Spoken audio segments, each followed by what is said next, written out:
क्यों, कब और कैसे डूबी द्वारिका नगरी? श्री कृष्ण की नगरी द्वारिका महाभारत युद्ध के 36 वर्ष पश्चात समुद्र में डूब जाती है। द्वारिका के समुद्र में डूबने से पूर्व श्री कृष्ण सहित सारे यदुवंशी भी मारे जाते हैं। समस्त यदुवंशियों के मारे जाने और द्वारिका के समुद्र में विलीन होने के पीछे मुख्य रूप से दो घटनाएं जिम्मेदार है। एक, माता गांधारी द्वारा श्री कृष्ण को दिया गया श्राप और दूसरा ऋषियों द्वारा श्री कृष्ण पुत्र सांब को दिया गया श्राप। महाभारत युद्ध की समाप्ति के बाद जब युधिष्ठिर का राजतिलक हो रहा था तब कौरवों की माता गांधारी ने महाभारत युद्ध के लिए श्री कृष्ण को दोषी ठहराते हुए श्राप दिया कि जिस प्रकार कौरवों के वंश का नाश हुआ है ठीक उसी प्रकार यदुवंश का भी नाश होगा। महाभारत युद्ध के बाद जब 36वां वर्ष आरंभ हुआ तो तरह तरह के अपशकुन होने लगे। एक दिन महर्षि विश्वामित्र, कव, देवर्षि नारद आदि द्वारका गए। वहां यादव कुल के कुछ नवयुवकों ने उनके साथ परिहास मजाक करने का सोचा। वे श्री कृष्ण के पुत्र सांब को स्त्री वेश में ऋषियों के पास ले गए और कहा कि ये स्त्री गर्भवती है, इसके गर्भ से क्या उत्पन्न होगा। ऋषियों ने जब देखा कि ये युवक हमारा अपमान कर रहे हैं तो क्रोधित होकर उन्होंने श्राप दिया कि श्री कृष्ण का यह पुत्र वृष्णि और अंतकवंशी पुरुषों का नाश करने के लिए एक लोहे का मूसल उत्पन्न करेगा, जिसके द्वारा तुम जैसे क्रूर और क्रोधी लोग अपने समस्त कुल का संहार करोगे।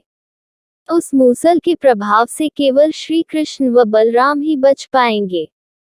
श्री कृष्ण को जब यह बात पता चली तो उन्होंने कहा कि ये बात अवश्य सत्य होगी। मुनियों के श्राप के प्रभाव से दूसरे दिन ही सांब ने मूसल उत्पन्न किया। जब यह बात राजा उग्रसेन को पता चली तो उन्होंने उस मूसल को चुरा कर समुद्र में डलवा दिया।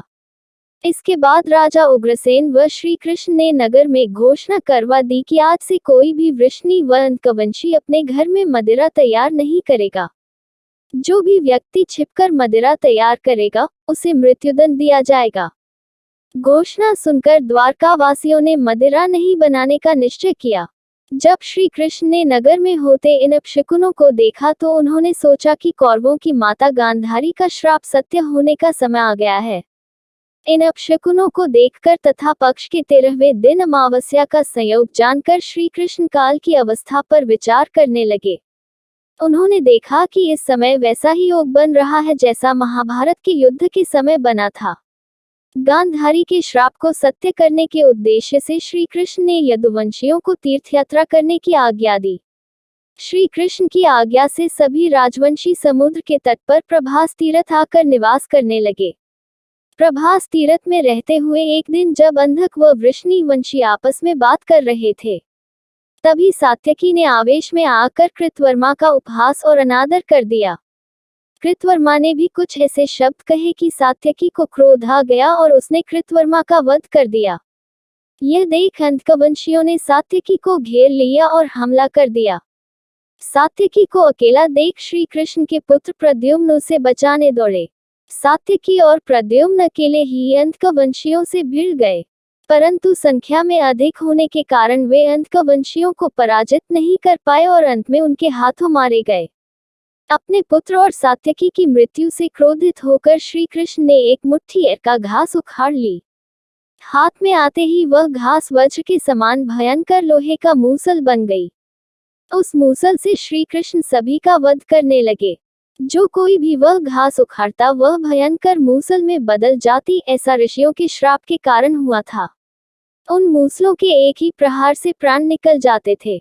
उस समय काल के प्रभाव से अंधक, भोज, शनि और वृष्णि वंश के वीर मूसलों से एक दूसरे का वध करने लगे। यदुवंशी भी आपस में लड़ते हुए मरने लगे। श्री कृष्ण के देखते ही देखते सांब, चारुदेशन, अनिरुद्ध और गद की मृत्यु हो गई।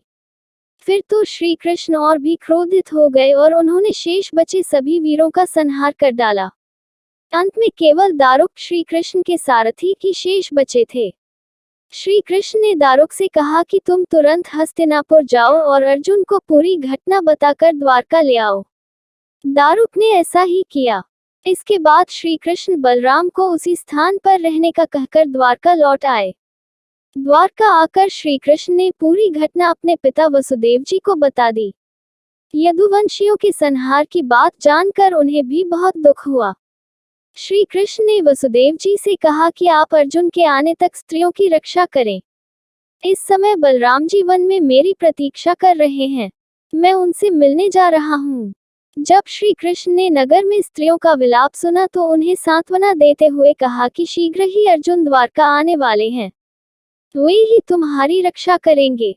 ये कहकर श्री कृष्ण बलराम से मिलने चल पड़े।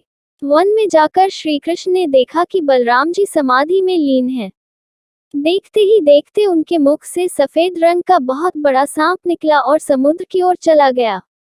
उस सांप के हजारों मस्तक थे। समुद्र ने स्वयं प्रकट होकर भगवान शेषनाग का स्वागत किया।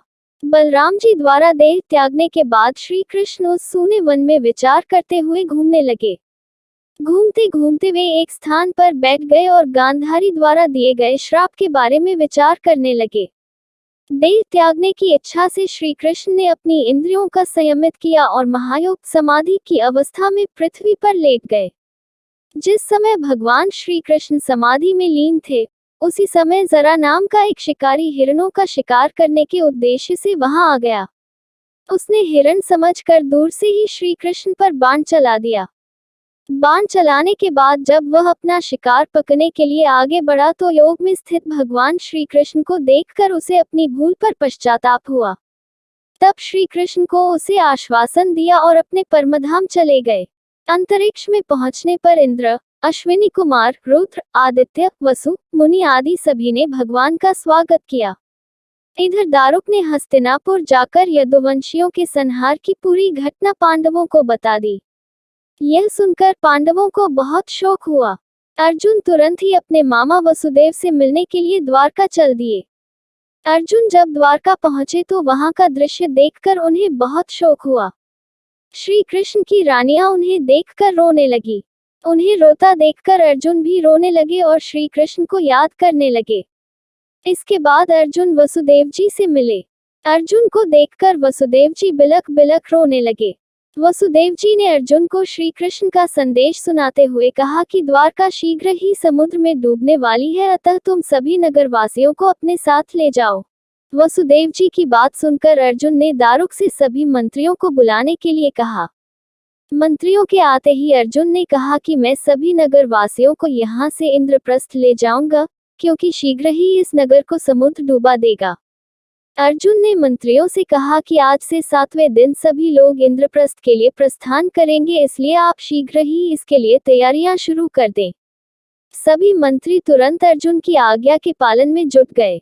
अर्जुन ने वह रात श्री कृष्ण के महल में ही बिताई। अगली सुबह श्री कृष्ण के पिता वसुदेव जी ने प्राण त्याग दिए। अर्जुन ने विधि विधान से उनका अंतिम संस्कार किया। वसुदेव जी की पत्नी देवकी, भद्रा, रोहिणी व मदिरा भी चिता पर बैठकर सती हो गईं। इसके बाद अर्जुन ने प्रभास तीरथ में मारे गए समस्त यदुवंशियों का भी अंतिम संस्कार किया। 7वें दिन अर्जुन श्री कृष्ण के परिजनों तथा सभी नगरवासियों को साथ लेकर इंद्रप्रस्थ की ओर चल दिए। उन सभी के जाते ही द्वारका नगरी समुद्र में डूब गई। ये दृश्य देखकर सभी को बड़ा आश्चर्य हुआ। जय श्री कृष्णा, जय द्वारकाधीश की जय। श्री हरि गोविंदा, जय जगन्नाथ।